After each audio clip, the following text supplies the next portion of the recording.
मोहतरम उलमाए किराम, हिफाज़ किराम, तलबाए अज़ीज़, बुजुर्गों और साथियों, माँ और बहनें, बेटियाँ, हाँ शुक्र परवरदिगार आलम का है। मुसलसल 2 साल के बाद ये बरकत का मौका आपको महसूस हुआ है। किस तरह हम रहे हैं इसका अंदाजा हर एक को है। आज आप ये नूरानी महफिल आपको देखने को मिली। परवरदिगार आलम हम सबको इस कदर की तौफीक नसीब फरमाए। तकरीर वाज आप सुनते भी हैं और हम में से तकरीबन हर एक करता भी है, लेकिन वो वाइज, वो मौसम इंसानियत और वो लोग जो चाह रहे हैं उनकी चाहत के मुताबिक हम खड़े नहीं उतर रहे।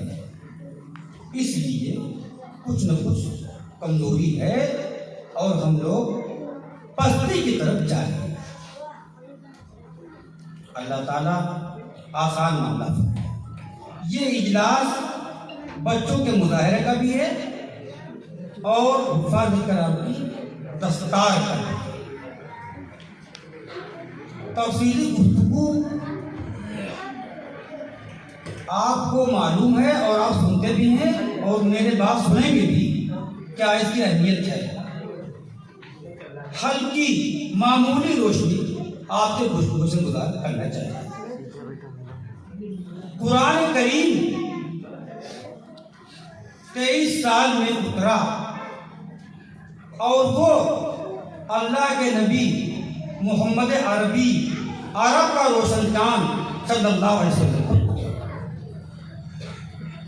जिस गार में पहली आयत हजरत जिब्रील लेके हाजिर हुई, तशरीफ लाए, और वो मोहम्मद जिसको उम्मी कहा जाता है, लक़ब उम्मी था लेकिन इल्म का दरिया बहाते थे और उनको जिब्रील कहते हैं। इक़रा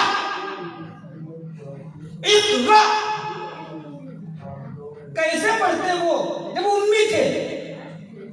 जिब्रील कहते हैं इक़रा बिस्मि रब्बिकल लज़ी। अब उनका दिल दबोच गया। ये पहली वही थी। आका मदनी अरब का रोशन चांद सल्लल्लाहु अलैहि वसल्लम जब घर पहुंचते हैं, अम्मी जान हज़रत कबरा रज़ियल्लाहु ताला अन्हा आपको देखती हैं, बहुत घबराए हुए। आप फरमाते हैं या खदीजा ज़म्मिलूनी, मुझे कमली उठाओ, मुझे कमली उठाओ, मुझे कमली उठाओ। अल्लाह ताला ने खुद फरमाया, राजुल मुज़म्मिल, कमली ओढ़ने वाले। कभी अल्लाह ने आपको यासीन कहा, कभी आपको ताहा कहा, कभी मुज़म्मिल कहा। खैर, इस तफसील से हट करके मैं ये कहना चाहता हूँ कि क्या गुजरी होगी अल्लाह के नबी सल्लल्लाहु अलैहि वसल्लम। तो ये कुरान जो बच्चों के सीने में महफूज हुआ है या महफूज होगा, ये सआदत सबको नसीब नहीं होगी। ये सआदत बदौर बाजू ने ताला बख्शत खुदाए बख्शी। तमाम लोग हैं, बड़ी सी बड़ी कोशिशें कर जाते हैं, बड़े से बड़े मील लगवा लेते हैं, बिजनेस में बहुत आगे होते हैं, लेकिन उनको एक सूरत, एक आयत याद करना मुहाल होता है। और 11 साल का बच्चा, 12 साल का बच्चा पूरे 30 पारे का हाफिज होता है। और यही नहीं, रमज़ान मुबारक के महीने में 3-3 पारे आपको सुनाता है। आप सीना सफर होकर पीछे खड़े होते हैं और सुनते हैं।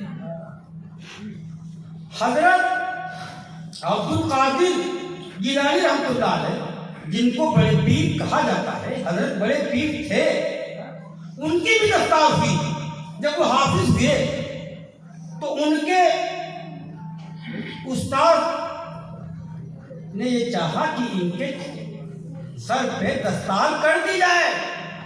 जमाना ये नहीं था जो अब है। दस्तार है उम्दा किस्म की, कपड़े उम्दा किस्म के हैं, मदरसे वाले अहले सरबत इंतजाम करते हैं और उस्ताद कराम के बच्चों पे दस्तार भी करते हैं। ये वक्त नहीं था। हजरत से कहा गया कि तुम कोई घर से कपड़ा ले आओ, तुम्हारे सर पे बांध दिया जाए। चुनांचे वो गए और अपनी वालदा से फरमाया कि हमको कपड़ा दे दीजिए। वो सिलाई कर लेती थी, सिलती थी। उन्होंने कपड़ा एक दिया, उनके सर पे बांधा गया। ये बुजुर्ग, ये पीर दस्तगीर बड़े पीर हज़रत जिलानी हमदुल्लाह के घर पहुंचे हैं तो उनकी वालदा मोहतरमा के आंख में आंसू आ गए। जब उनके आंख में आंसू देखे गए, उनसे दरियाफ्त किया गया कि अम्मा आपकी आंख में आंसू कैसे? आपका बच्चा तो कुतुब हुआ है, आपका बच्चा तो हाफिज़ कुरान हुआ है और आपकी आंख में आंसू कैसे? तो उनकी वालदा फरमाती हैं कि ये आंसू गम के नहीं हैं, ये आंसू अफसोस के नहीं हैं, ये आंसू हैरत के नहीं हैं, ये आंसू खुशी के हैं, ये आंसू मोहब्बत के हैं। लेकिन हजरत कादिर जी रहमतुल्लाह यतीम थे, उन्होंने कहा आंसू इस बात के हैं अगर आज इनके वालिद हयात होते तो वो देखते कि हमारा बच्चा किस मरतबे पर पहुंचा। अक्सर ये हुआ है, हाफिज, कारी, आलिम या तो यतीम या तो गरीब, इस तरफ कोई जा नहीं रहा। और ये जो जम्मे गफीर है, जम्मे गफीर में इस माना कर कहता हूँ कि आपकी बस्ती बहुत मुख्तसर है और बहुत कम लोग हैं। इस माना कर नौयत को देखते हुए मैंने इसको जम्मे गफीर कहा। जो तकलीफ लोग लाए हैं ये उनकी मोहब्बत है और ये उनकी अहमियत है। अल्लाह रब्बुल इज्जत हम सबको इस लायक करें और हमारा बच्चा हाफिज हो और हमारा बच्चा आलिम भी हो तो उसके ऊपर सोने का सुहागा हो सकता है। क्या हाफिज कुरान के वालिद को जो पोशाक, जो जोड़ा और जो कुर्सी जो उनको मैसेज की जाएगी, जो जोड़ा को पहनाया जाएगा, फरिश्ते खुद ताज्जुब में होंगे और कहेंगे कि ये कोई नबी है नहीं, ये कोई बुजुर्ग है नहीं, ये सिर्फ हाफिज कुरान के वालिदैन हैं। ये मर्तबा है हाफिज कुरान के। अब बात यह है दस्तार की। कोई शहंशाह की औलाद, किसी बादशाह की औलाद, कोई मुफ्ती की औलाद हाफिज ना हो, नाज़िर कुरान भी ना हो, आलिम भी ना हो और एक रेशमी कपड़ा 3 गज का, 3 मीटर का कोई बादशाह उसके सर पे बांध दे, वो दस्तार नहीं हो सकती। लायक तरबियत नहीं है, वो लायक तकलीम, लायक तहसीन नहीं है। लायक तहसीन ये कि जो मोहब्बत के जरिए हाफिज कुरान को उसकी उस्ताद की निगरानी में, बुजुर्गों की निगरानी में जो दस्तार की जाए, वो फजीलत है, वो बाइसे बरकत है, वो बाइसे फख्र है। वरना अगर आप 2 मीटर का सफा मानते पगड़ी बांधते तो कोई बड़ा से बड़ा रईस अपने घर बैठ करके किसी बादशाह को, किसी बड़े अहले सरबत को बुला के अपने सारे बच्चों को ताज बनवा देता। बेटा मेरा भी बच्चा पगड़ी बांधे हुए टहल रहा है। तो मालूम ये हुआ कि ये तो कफीर है, ये 2 गज कपड़े के लिए नहीं है, वो दस्तार पहनने का मुतमन्नी है जो भी होने वाली है।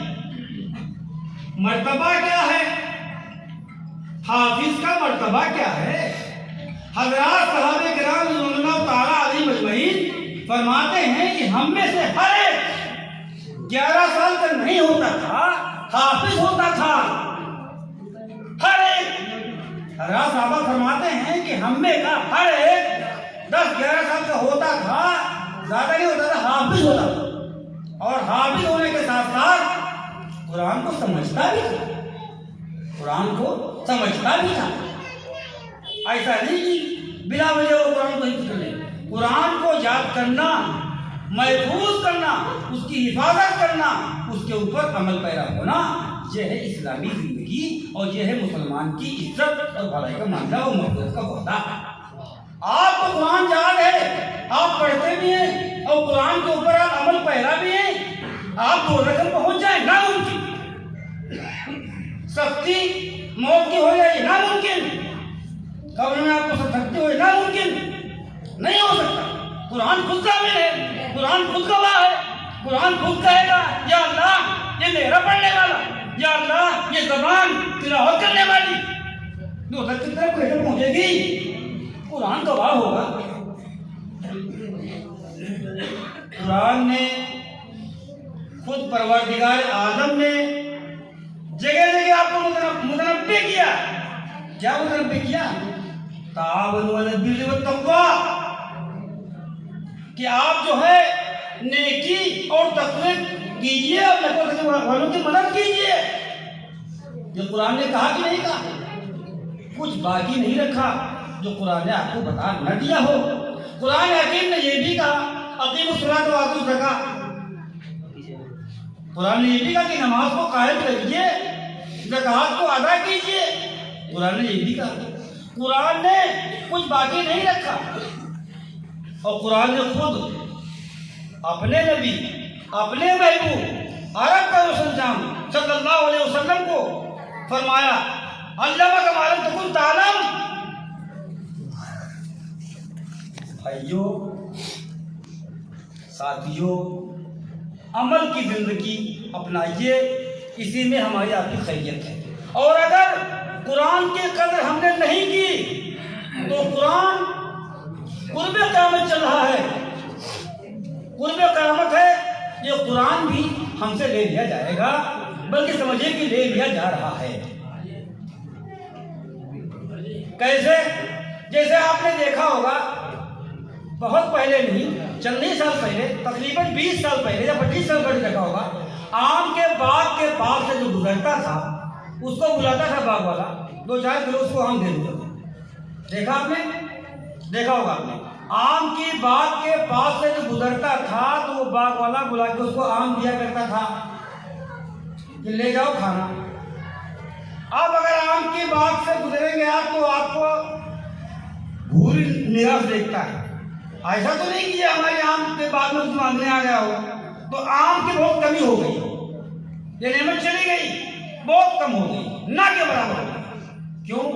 इसलिए कि इसकी तारीफ करो गलत हो गई, इसकी सही नहीं, ना कदरी की गई इसकी, इसके कमाने ज़ाब्ते से तोड़े गए तो नेमत कम हो गई है बहुत है, लेकिन इतनी नहीं है कितनी।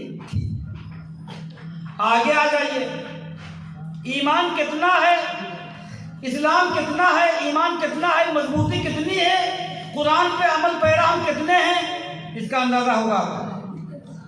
आपने आम देखा? 8 वाला एक आम बनाता है, किताबों में बना होता है आम, बिल्कुल हूबहू आम लगता है, रंग भी लगता है वो आम जैसा, लेकिन अगर आम को आप उठाएं आप नहीं खा सकते, जायका नहीं है, कागज पे है। इसी तरीके से बज़ाहिर तो हम हैं मौलाना मोहम्मद आरिफ कासमी, बज़ाहिर कुर्ते में भी हैं, टोपी में भी हैं, सिदरी में भी हैं, मस्जिद में भी हैं, लेकिन यकीन तौर पर हम आलिम नहीं हैं। देखने में तो हैं आप बुजुर्ग, मालूम है कि आप हाफिज़ कुरान हैं, आपका चरमने लगे हुए हैं, आपके जमात भी गए हुए हैं, लेकिन अंदर से आप क्या हैं ये खुद आपको पता है। अंदर से आप क्या हैं इसका अंदाजा खुद आपको है। आपका बच्चा सोता है 10 बजे तक, 4 महीने भी लगे हैं आपके, साल भी लगा हुआ है, साल का चिल्ला भी लगा हुआ है, आपका बच्चा सोता रहता है 10 बजे तक। और बड़े फख्र से अगर कोई आपका साथी कहे कि आपका बच्चा मस्जिद नहीं आया, फजर में गैर हाजिर था, तो आप कहते समझो उसका काम ही ऐसा है, वो 12 बजे के बाद तो घर ही आता है और सो जाता है, फिर उसको जगाना मुनासिब नहीं है। आपको बहुत शौक है अपने बेटे को दूध में बेचने का, आपको शौक है, बाप अपने बेटे को दुर्गत में बड़े शौक से बेचता है और कहता है कि लड़का हमारा रोज 12 बजे के बाद आता है, उसका काम ही ऐसा है, सुबह कैसे उठ जाएगा बोल रहा नहीं। ये तो मामला बाप कर रहा है बेटे के साथ, गलत नहीं करता नहीं। और बेटा क्या करता है, औलाद के लिए बाप मन तन धन सब कुर्बान कर देता है, और जब लड़का जवान होता है तो अब बजाय इसके कि अपने बाप का अदब एहतराम करे और बाप को इज्जत की निगाह से देखे, नहीं देखता है, बल्कि वो ये कहता है कि इन्होंने किया ही क्या है। हर जवान बच्चा अपने बाप, हर जवान बच्चा चाहे वो अहले इल्म हो चाहे गैर अहले इल्म हो, वो अपने बाप से कहता है कि हमारे बाप ने किया ही क्या है। ये कौन कहता है? ये वो औलाद नाकारा कहती है जो अपने बाप का मर्तबा नहीं जानती। और बाप का मर्तबा कुरान बताता है, बाप का मर्तबा हदीस बताती है, मदरसे वाले बताते हैं, मौलाना शरीफ साहब बताएंगे। मौलाना शरीफ साहब ने बड़ी कुर्बानी दी, 25-30 साल से मुसलिकी में है वो। अगर कोई हमसे कहता 2 साल रहो तो हम नहीं पाते, हम कम दिल के आदमी हैं, हमारे बस की बात नहीं। लेकिन मौलाना शरीफ साहब ने बड़ा मुजाहरा किया, न मालूम कितने गम खम उन्होंने बर्दाश्त किए। अब वही बड़े कुर्बानी है, वो जज्बा है। अल्लाह ने उनको क्या किया, उनका लड़का एक आलिम भी है, एक दरबार भी होना है, और उन्होंने बड़े बड़े काम किए और बेहतर कुछ भी। तो ये होता है ईमान का जज्बा। और ये बच्चे हमारे जो मौजूद हैं, इसमें कुछ हाफिज भी हैं, कुछ आलिम भी है, कुछ हमसे छोटे भी हैं, बहुत छोटे हमसे हैं, वो सब कमजोर अपने आप को न समझें, वो कमजोर नहीं है। हर तालिब इल्म मुकद्दर का सिकंदर है, वो एटीएम नहीं है, न सही तहसीलदार नहीं है, ना हो डीएमओ ना हो, वो हाफिज कुरान है, इस तस्वीर में कुरान मौजूद है, वो आलिम दीन है। वो उस तरीके से है जिसमें हाजी अकरम मोहम्मद अरबी वसल्लम थे उस रात है। ये हमारी असल कामयाबी और उसका मकसद है। अल्लाह रब्बुल इज्जत हम सबको जो है अमल को तौफीक अता फरमाए। आगे देखिए, हाफिज कुरान की इज्जत करने वाला और हाफिज कुरान को एहतराम करने वाले का क्या मर्तबा है। मदीना मुनव्वरा में तकरीबन 1 सदी के बाद कब्र खोदी गई। कब्र खोदी जाती है, कब्र खोदी गई तो पड़ोस में कब्र थी, उसमें मुर्दा एक था झुमका तू, ना सड़ा ना गला। दरियाफ्त किया गया तो घर वालों से तो मालूम हुआ कि ये कोई बहुत बड़े बुजुर्ग थे, बहुत बड़े सहाबी थे। घर नहीं तो भाई ये कौन थे, कोई आलिम नहीं, ये भी नहीं थे। तो हाफिज थे, कहा हाफिज भी नहीं थे। अब ये सुना गया है कि जो हाफिज कुरान होगा उसकी गलती नहीं है, तो हो सकता ही होगा, नहीं ये भी नहीं थे। तो फिर क्या था, तहकीक की गई तो मालूम हुआ उन्होंने एक हाफिज को अदब एहतराम में लोटे में लाके पानी दिया। समझ गए मेरी बात आप? तो भाई जो ये है कुरान का एहतराम। जिस शख्स ने हाफिज कुरान की इतनी बड़ी इज्जत की और उसको लाके लोटे में पानी दे दिया तो उसकी लाश सही नहीं। यह है कुरान का मर्तबा और यह है कुरान की अहमियत। हम इसलिए नहीं जानते हैं कि हमने इस दीन के लिए, इस कुरान के लिए, इस हदीस के लिए अपना खून पसीना एक नहीं किया। यह हमारी घर की मीरास है। दादा मुसलमान थे, अब्बा मुसलमान थे, तो हम भी मुसलमान थे। ना हमारा खून बहा है, ना हमारा पसीना बहा है, ना हमारी रकम लगी है, ना हमने कोई मुजाहिदा किया। जरूरत है इसकी कदर कीजिए, वरना तकरीबन बहुत हालात था। ऐसा लग रहा है आपको कुछ हालात बेहतर हैं, बेहतर नहीं है और बड़े से बड़े हैं। जो जमीयत उलमा के सदर हैं, जो जिम्मेदार हजरात हैं, हजरत मौलाना जैसे लोग हैं, उनको मालूम है कि हिंदुस्तान किस तरफ जा रहा है और खुसूसन मुसलमान। तो हम लोगों को जो है बिल्कुल अमल पैरा होना है, अमल पैरा होना है और कुरान की तालीमात को आम करना है और उसके ऊपर अमल भी करना है। और जो हमारी जिंदगी गुजरी गफलत की उसके ऊपर अफसोस न करना है, अगली जिंदगी को अपनाना है और अमल करना है और सहाबा की जिंदगी को अपने अंदर लाना है। अल्लाह रब्बुल इज्जत हम लोगों को अमल के ऊपर फरमाए।